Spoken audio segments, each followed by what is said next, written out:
Alrighty, let's start building the smart contract. So the first thing we are going to do, obviously we have to import some dependencies because we need to have security implemented onto this particular smart contract. As with any smart contract, security is a must, okay? So I am going to be importing the ownable. We want to make sure that we can delegate the owner role to the smart contract. We are also going to be importing the reentrancy guard and also the access control, because we are going to be implementing a wallet that will basically manage the functions in the smart contract. And let me explain. You have a wallet that will be allowed to perform calls into the smart contract, right?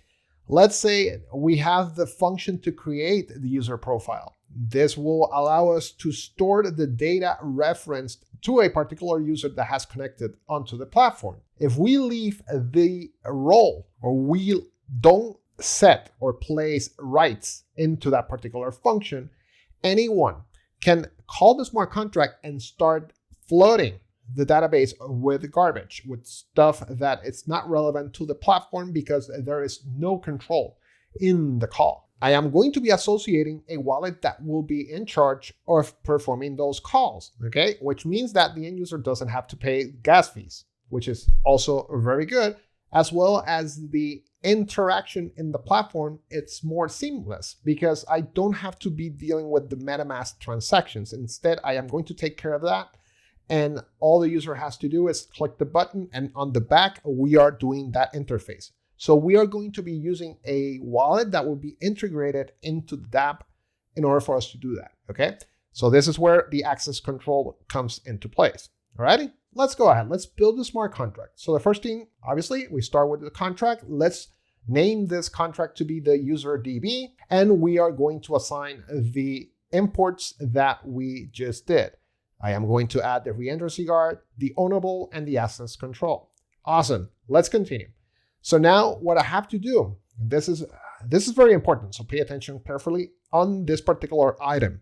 I need to make sure that I have a count of user accounts, meaning that I need to know how many user accounts are on the platform. So every time that we store a wallet address in the smart contract, I want to make sure that I have a counter that is increasing. So what I'm going to do, I am going to create a public variable called current entry. Okay, this is basically an integer variable that is going to keep increasing by 1 every time that the call to create the profile function is executed, which tells me basically a new user has been added onto the platform. Okay, so with that said, what I'm going to do, I am going to do uint256, and then we'll declare this to be public because we want to access that value from outside. We want to have an external call, then we can go ahead and fetch the number, okay? And the name of the variable, it's going to be current entry. How do we increase the value in this particular variable? Easy.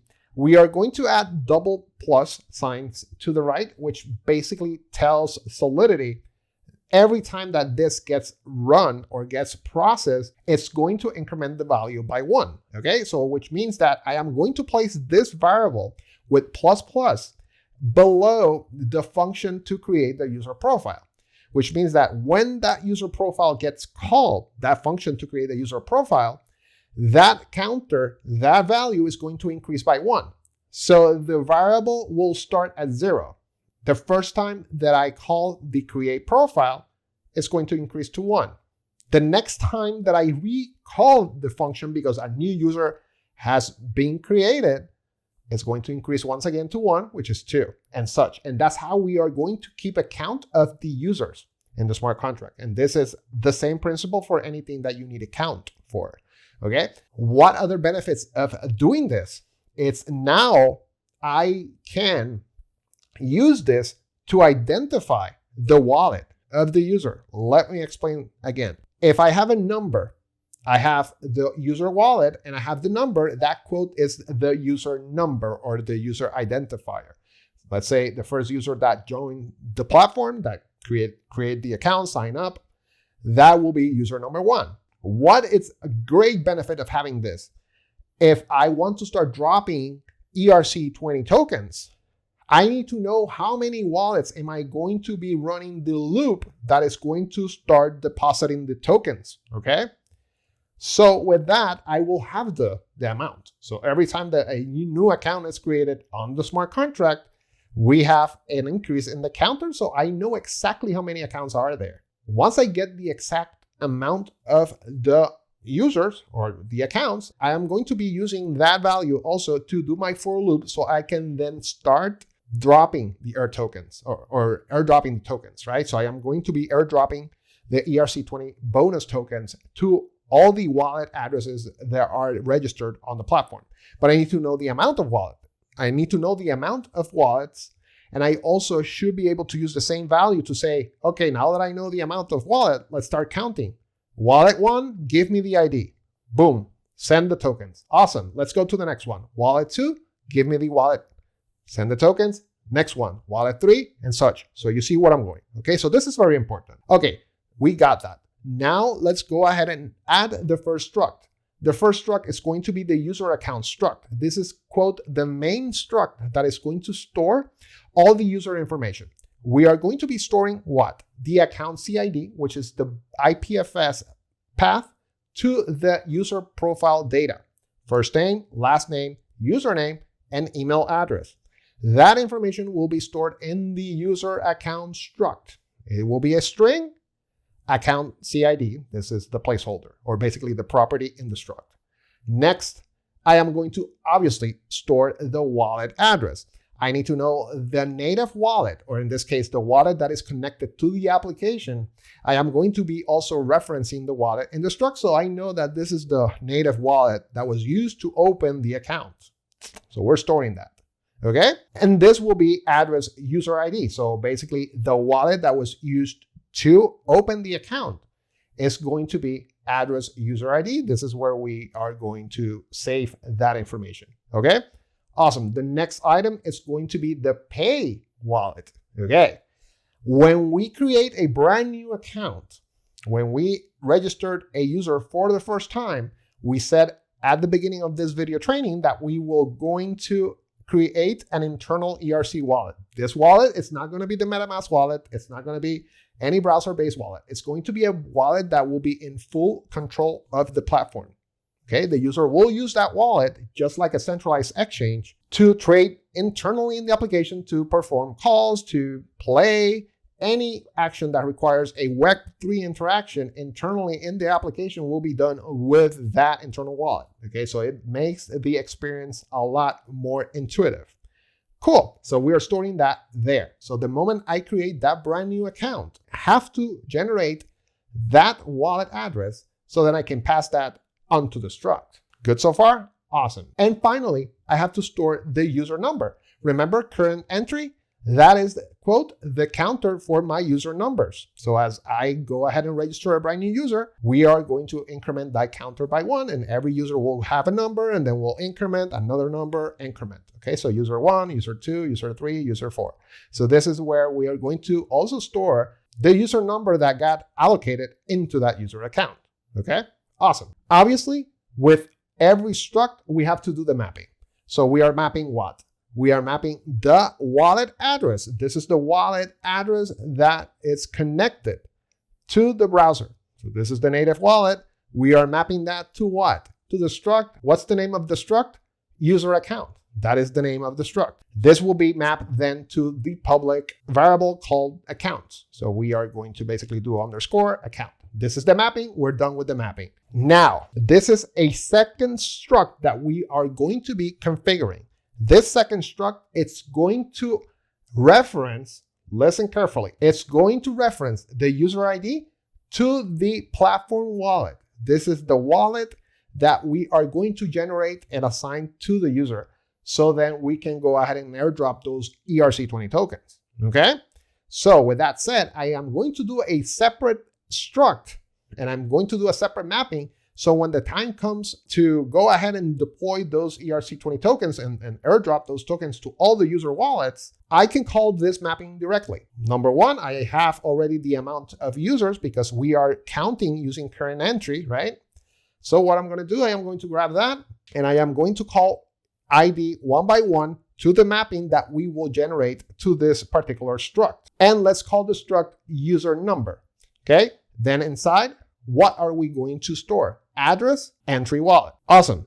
So now we have that. Mapping, obviously, we have to map that struct as well. The number will be mapped to what? User number, which then it's to public entry. We call that entry. Now, every time that I have to store a wallet inside the struct, I need to call entry, and then inside we'll add the number or the ID of that particular user, and then we'll end up with dot, then the wallet. And then that's how we store the information. Okay, awesome. Let's do another struct. This struct is going to be the user picture struct. Why? Why would they not store that in the main user account struct? The reason why is because the user might often change the profile picture, which means that every time, listen carefully, every time that we make a change to the struct, if we have 4 properties in the struct and we want to only change a single property, we cannot just change the single property. Let's say we have the picture CID in the struct, right? And then we are going to reference a new CID, meaning that the user decided to change the profile picture. That will generate a brand new CID in IPFS, and we will obtain that information and we will go ahead and store that in the struct. But in Solidity, you cannot just update a single entry in the struct. You have to update all 4 of them. So how do we go ahead and avoid from storing that single, but then deleting everything else? Because remember, I need to pass all 4. And by the way, the Solidity code is not going to let you compile. It's going to have the error saying that, hey, you only provided information for one of the 4 properties that you have available. Okay. So instead, I decided to do a separate struct to only store the user picture CID. So then if the user decides to change the profile picture, we don't have to update the entire struct with all the other properties. We have a separate struct just for the user picture. Struct user picture. Let's open. Now let's go ahead and type string, and then we'll do picture CID. That is basically the variable for the location where we are going to write that picture CID that was generated with IPFS. With every struct, we map. Let's map what? We're mapping address to the user picture, and this is the name of the struct, which then will go to public. What's the name? Picture. Okay, underscore picture. That's it. So every time that we want to update that struct, we have to first call the public variable for that mapping, or the public mapping ID of picture underscore picture. Then we open, insert the wallet address, and then finally the picture CID. And then we reference that to the picture CID. Don't worry, you're going to see this. Next, we are going to do one last struct. And this struct is going to allow me to store the date when the user got the ERC20 token deposit. Okay, so every interval, let's say once a week, users will obtain the drop of recurrent passive income, in this case, ERC20 tokens. We are going to make sure that we have a log of the last time that user got a deposit. This helps, one, to tell the end user, no, you see the timestamp, you did got your ERC20 token. So we have a date here and it's been stamped. And also, I know that if there's a new user, that new user will also obtain the ERC20 tokens during the next interval. So let's say we have a user that joined the platform in day number 8, right? And we deposit on the 7th, then I know that that account, I need to make sure that I update and deposit the ERC20 tokens in 6 days. You see where I'm going? So I know at which interval I can deposit ERCs again to wallets. I will get the following information. I have to build another function just to do the airdrop, which basically is going to say, if previous date, the struct that I'm building right now, ERC20 pay, if the date that is stored there for that particular user, it's less than 7 days, meaning I don't need to deposit. If it's more than 7, go ahead and deposit. Okay, so that's how we basically do the drop. Okay, so let's go ahead, build the struct, ERC20 pay, and inside, what are we going to store? A number value for the time in the blockchain. And this is how we obtain the time using the block timestamp. And I am going to show you how we can use those values and convert that to normal date and time, okay? So human readable date and time. Alrighty, so we're done with the mapping. Now let's go ahead and continue with the smart contract functions. But first, we have to build the role. The only role that I have to build is called the updater role. That's the name of the role. Again, you can label this anything you want. In this case, I am labeling it updater role. So we are going to do the mapping. Here it goes, byte 32, and then we go ahead and set that as a public constant, and then the role name, updater role, and then we go ahead and store that in keycalc 256, which basically is going to do that hashing. The hashing value is the value that I need to use to assign the role to any wallet that I want to, okay? All right, let's do the constructor. We are going to construct, and then let's go ahead and add the role to the message sender during the constructor. So what am I doing there? What I'm doing is that when the smart contract gets deployed, message.sender is the owner wallet. This is the wallet that was used to deploy the smart contract, and it's the owner wallet, okay? So I am granting full-blown roles into that wallet. I am going to be adding the default admin role, which allows me to set roles to other wallets, okay? So you have to, with access control, you have to assign who's going to be the admin that is going to be allowed of assigning roles to other wallets, okay? So this wallet by default is going to have that role. And obviously, we're also going to let that wallet be the updater as well. So we want to, if you want to, I will not recommend doing that in a production build, because ideally the owner of the smart contract should not even be in the smart contract performing functions in the application code, because that's a security risk right there. If the keys are compromised, they have access to the smart contract. So you don't want that. That's why you are going to take advantage of the roles, bring a brand new wallet that has nothing to do with the owner of the smart contract, and go ahead and assign the role, and then you can use that to perform the functions or perform calls to the smart contract. Cool. Now we are going to be building the functions. But first, what do we need to have before we go ahead and execute the functions? We need to have already deployed the user information onto IPFS, meaning that the user already has provided the details to IPFS, the username, first name, last name, and email address, and that information should already be uploaded to IPFS, so then we obtain a CID. Okay, that has to be done first. And we will do that in the JavaScript section in the front end. And also, we basically have to generate that new wallet that will be used internally in the application. So we will build a brand new ERC20 wallet inside the application so the user can use that, so it doesn't have to deal with the MetaMask wallet. Awesome. Okay, so once we get that, then we can go ahead and execute the functions. Function create profile. Okay, we start the function with what? With the IPFS CID of the user information. We uploaded all the user details, first name, last name, username, and email address. We obtain a CID. This will be the first parameter that we will be injecting into the smart contract. Awesome. Next, the user wallet address. This is the MetaMask connected wallet address. Okay, so we store that into the user account struct as well. And finally, we are going to store the pay ERC wallet. Okay, so we are storing the ERC wallet, the pay ERC wallet address. This is the address of the wallet that we have configured and created for this user. Okay, so we generated a new wallet. This is the address. We need to store that onto the user account struct because we are going to use that information so then we can go ahead and do the airdrop. Now, obviously, we set that to be an external function because we're going to be calling that from the outside. So I am going to enforce a role into this function because I don't want any wallet or any user calling this function from anywhere and possibly filling up the database with a bunch of garbage, or filling up the smart contract data with a bunch of garbage, or compromising the database structure.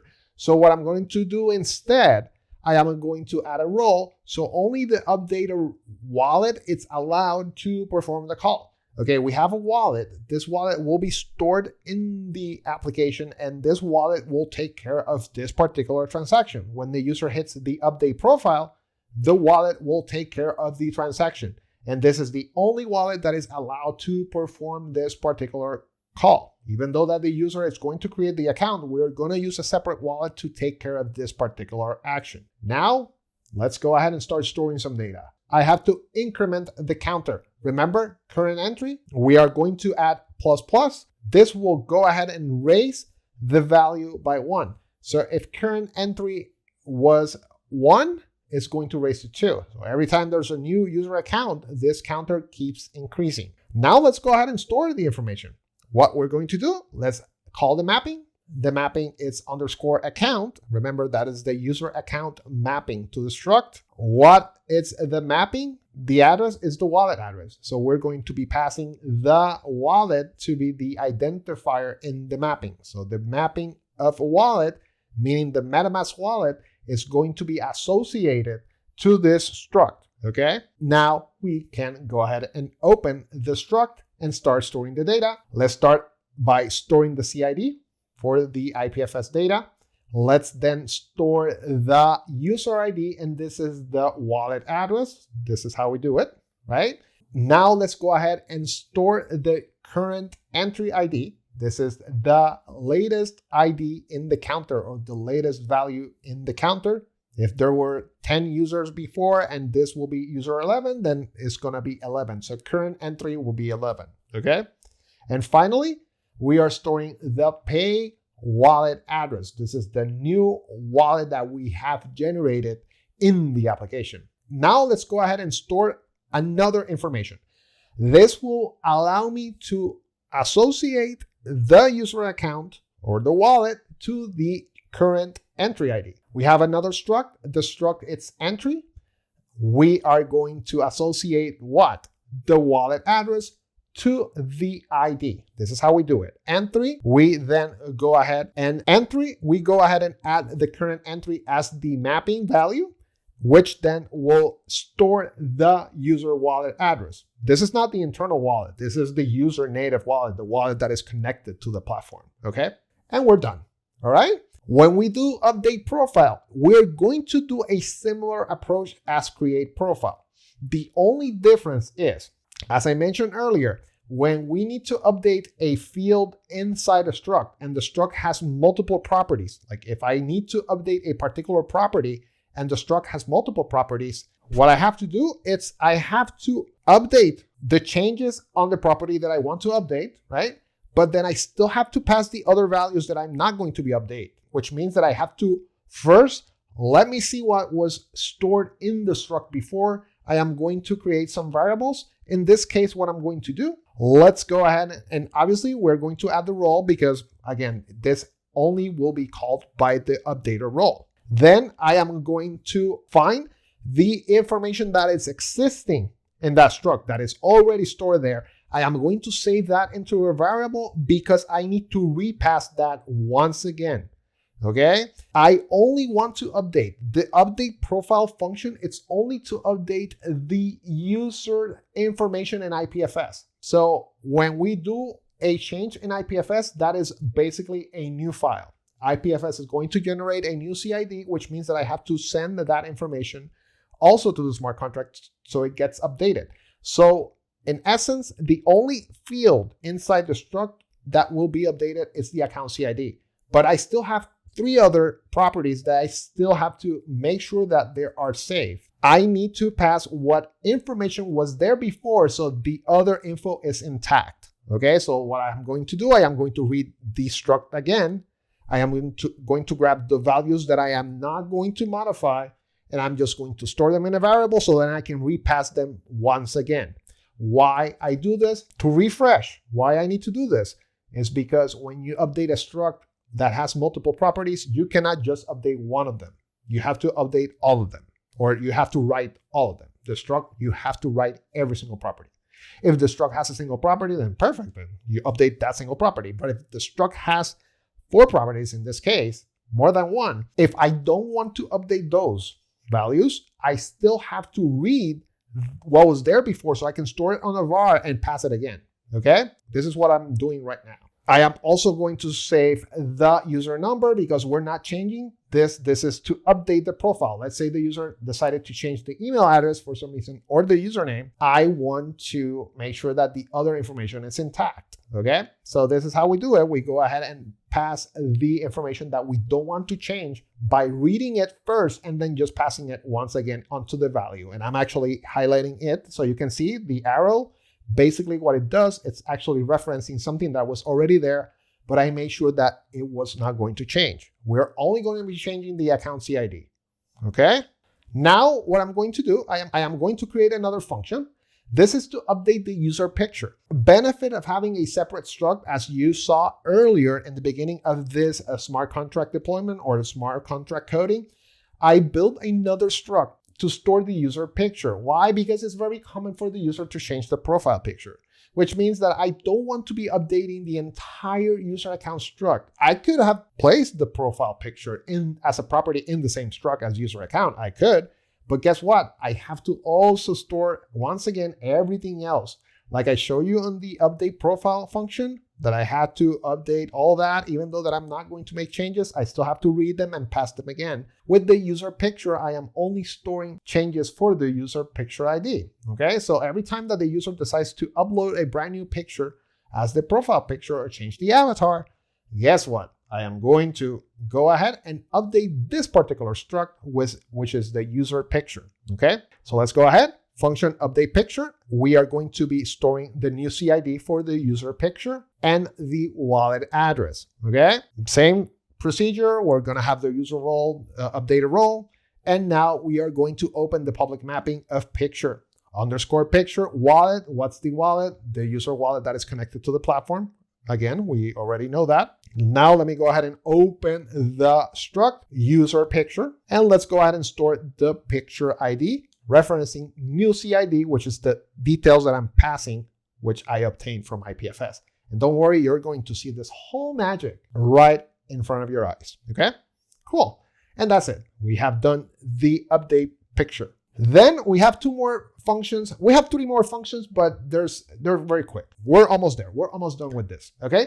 The other function that I have to do, I am going to do another function in the smart contract to store the last time the user got an airdrop of ERC20 tokens.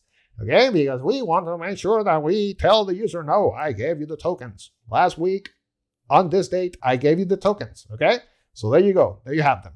Okay, and what I'm going to do, very simple. Once again, I am going to be sending what information? I am going to obtain the block timestamp from the blockchain, and I'm going to be sending what?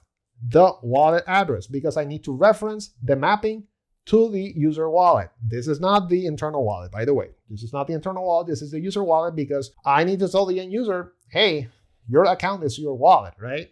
So what I'm going to do, I am going to add, again, I did add the updater role. And now what I'm going to do, I am going to open the ERC Pay public mapping. I am going to be associating the user wallet. Again, the wallet is the mapping. It's the address mapped to the struct, okay? Mapped to the user wallet. Now we're gonna do ERC20 Pay. This is the name of the struct that is mapped to this public mapping. And we finally store the last pay. Last pay is basically the value of the timestamp when that user got the tokens deposit or the tokens dropped into the internal wallet, okay? We got that. Awesome, we're done with this. Now let's go ahead and migrate the profile. Let's provide the option to the end user to migrate the profile from one wallet to another. Let me explain. There's cases where the user might have to move the account to a different MetaMask wallet. Let's give the opportunity to the user to do that while not having to recreate a brand new account. Yes, we can definitely do that. As a matter of fact, we have all the information. All we have to do is read what is already in the struct. We will build a brand new struct. That's all we're doing. Adding all the information that was previously in the old struct, reference to the old wallet, add that to the new wallet, and delete the old struct. That's it. That's all we have to do, okay? If that's the case, I have to check for two security measures. I have to make sure that the wallet that is going to be migrated to is not already in the platform, meaning that we don't have a struct already assigned to that wallet. Okay, so this is how I do it. Require, then account, message sender, user ID. That is the struct location for the wallet of the user that is connected. I want to make sure that that information is not equal to what? To the message.sender. Okay, so in this case, I am not going to use the updater wallet to execute this function. Instead, I want to let the end user deal with the transaction fees and all that, because that's something more involved, and the user is basically requesting this service. We don't need to deal with this one. So the user has to deal with the transactions. So MetaMask will open and it will ask the user for gas fees and approving the transaction. So what I'm going to do in that case, I want to make sure that the wallet that is connected to the application that is intending to do the migration is not already stored. Okay, so it's not matching the member. So let's say the user decided to map, and this is what I can see. So let's say the user has a brand new wallet, right? And he or she switched the MetaMask wallet to a new wallet. That's the wallet that the user wants to use. But then he needs to make the call, or she needs to make the call using the old wallet, not the new wallet. The only thing that the user has to do is obtain and copy the wallet address that he wants to migrate the account to. Add that on the field in the front end. And then when he clicks or she clicks migrate account, then we're going to pass the information to that new wallet address, okay? But this call must be done with the old wallet, not the new one. So what I'm doing, I'm preventing this from overwriting any information to the new wallet, okay? So instead, the user must provide the new wallet address, but that doesn't mean that it's going to use a new wallet to migrate the profile. You see where I'm going, right? So this allows us to control the input of data to not get confused or corrupted because the user used the new wallet to update instead of the old wallet. The old wallet is to do this final transaction. Once the migration is done, then he can go ahead and switch over to the new wallet, but not before. This is how I'm doing to make sure that I'm stopping that transaction from happening. Okay? Require account message.sender. User ID cannot match the connected user. Cannot, because that means that the user is the new wallet, the wallet holder. Okay? So the user provides me the wallet address, and I want to make sure that the account that is connected is not the new wallet. Okay? And I want to make sure that the old wallet, right, is stored in the struct. There's already an account with that old wallet. So that's more a security feature, right? Okay, so we got that. Now let's go ahead and migrate the user CID. This is what I told you before. I am going to basically do the following. The old wallet, let's read the entire struct information. Everything from the user account struct, pay wallet, all that information. I'm going to obtain all that beforehand. I am going to store that into variables, and I will build the new struct. Once I do that, and you can see this as I'm writing the smart contract right now, the function, I am going to be what? I am going to create a var called previous ID, then grab whatever was existing on the old struct, store that there, and then let's go ahead and build a new struct with the new wallet address. We're basically passing the information. Once we're done with that, I am doing it for every single item. You can see it right here, okay? Once we're done with that, we are going to what? Delete the old one. That's basically it. You can see right here that I am going to delete the old picture mapping, the old account, and its reference to message.sender, which is the old wallet. I am deleting the old struct, moving everything to a new struct. Awesome. The last one is going to be delete profile. Very simple. All I'm going to be asking, message.sender, let's pass that and delete everything. That's it. That's all I'm going to do. I want to make sure that before we even delete the account, the wallet is already in a struct. So we have that account inside the platform. Okay, so the smart contract is not just going to go and delete it. Nothing, right? We have to make sure that the message.sender already has an account, already has information stored in the struct. That's how we do it. Function delete profile. Okay, only the message.sender, which means the user can decide to delete the profile. And we basically do delete, and we just call every single mapping and just delete and then reference the message.sender such. Okay.